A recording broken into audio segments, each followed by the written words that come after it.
You have to have a front line and a front guard.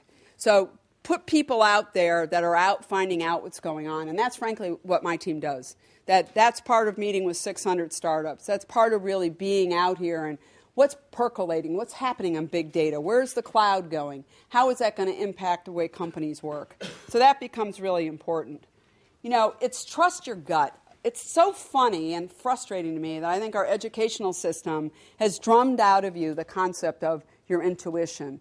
Every single person in this room has intuition, and you can learn to make it work better for you.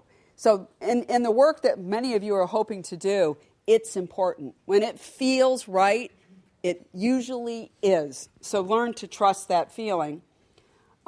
Strike when you find an opening. You got to go. You see a slot, and I often say to my team, the window's open, but not for long. Go. And that's when you've got to have your plan ready and go and really find the opportunity in front of you. As leaders in this kind of work, you have to be fearless and inspiring. And all kidding aside about the revolution, you think about people really trying to lead teams through things like this. They need your inspiration. They need your courage because it's scary. It is really, you're fighting against this huge thing that human nature hates change. We all just want it to go back to the way it used to be. Wouldn't it just be easier? Yes, maybe. I think this is a lot cooler. And then, carry the banner for creative chaos. It's funny that one of the other things about these vertical things in corporations, it's all this little orderly kind of stuff. And the reality is, innovation's messy. You got to get in the dirt. You got to roll around in the dirt. And you got to be willing to fail. And you got to be willing to get back up again. And you got to do it over and over and over. And that's the fun of it. But it's not something that traditionally, I think, companies have thought about as an okay thing to do. Those are the people that used to get put them in the resource room because they're causing too much trouble. But this is really, I think, core to thinking about creative chaos leads to creative confidence. Share your intel. Again, knowledge is power when it's in the network. And I think that is really critical to what you're doing. Go in armed. I think you all know this. This is what you learned here. Know your stuff.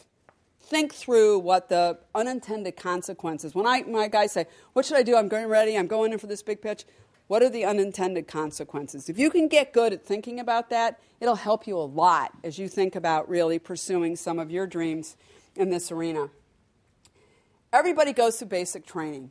So don't forget that, man. We all fall down. We all look silly. We all make a mistake. And we have to say to the next guy, it's okay, come on, let's go. We'll get on to the next thing. Don't worry about it. And don't worry about the sound didn't work. It's okay. I'm dealing with it. I have no idea why I'm holding onto this wire right now, but I'm going with it. And fight for the customer. This is really, I swear to God, we're going to get little flags that say we're fighting for the customer.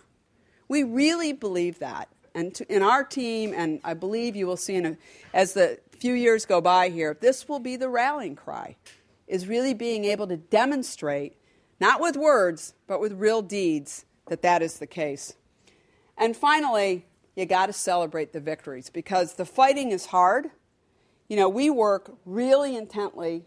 It's really tough.